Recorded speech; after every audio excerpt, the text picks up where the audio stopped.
It is no longer news the economic situation of Nigeria, from the hike in fuel price to the cost of living, especially for the common man on the street who has to take home 18,000 naira minimum wage or even less, in spite of how expensive everything seems to be now. So Prof, what's your take on this?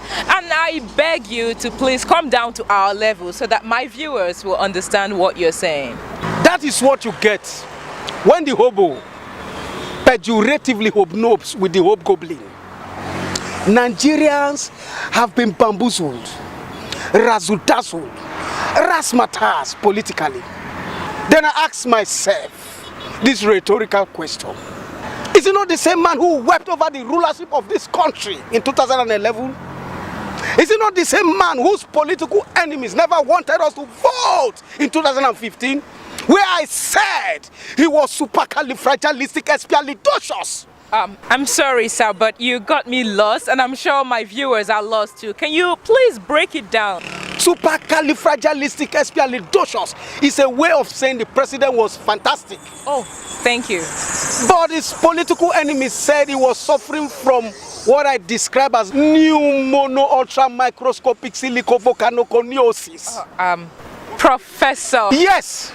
It's a word that is supposed to be called silicosis, meaning a lung disease. But in search for the longest word in the dictionary, they pep it up to become a 45-letter word, which is pneumono-ultra-microscopic silicovolcanoconiosis. Thank you. Yes. That is what they said he was being attacked of. But we insisted. We voted him. He got victory. Today, what we get in return, what we get in appreciation is the colossal, gargantuan, humongous and endemic fuel price, high cost of living. What an opprobrium, what an odium, what an ignominious memento.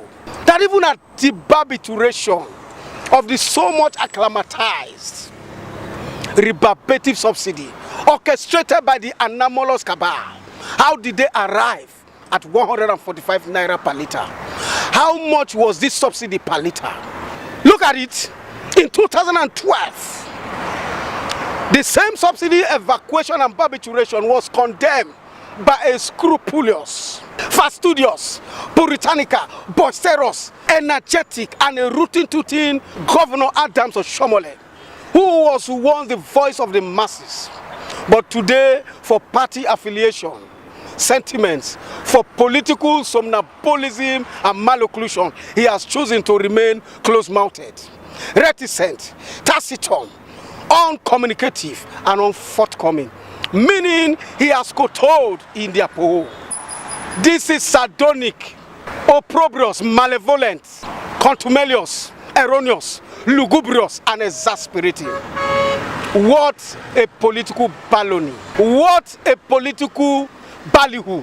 What a political bunkum, balderdash and hogwash. At this point, I will borrow the words of the great sesquipedalian, logomanian, Ikodomigodo of Edo State, that it is crystal clear, like the biblical mene teke yufasin, that this administration has no blueprint on socio-economic matters.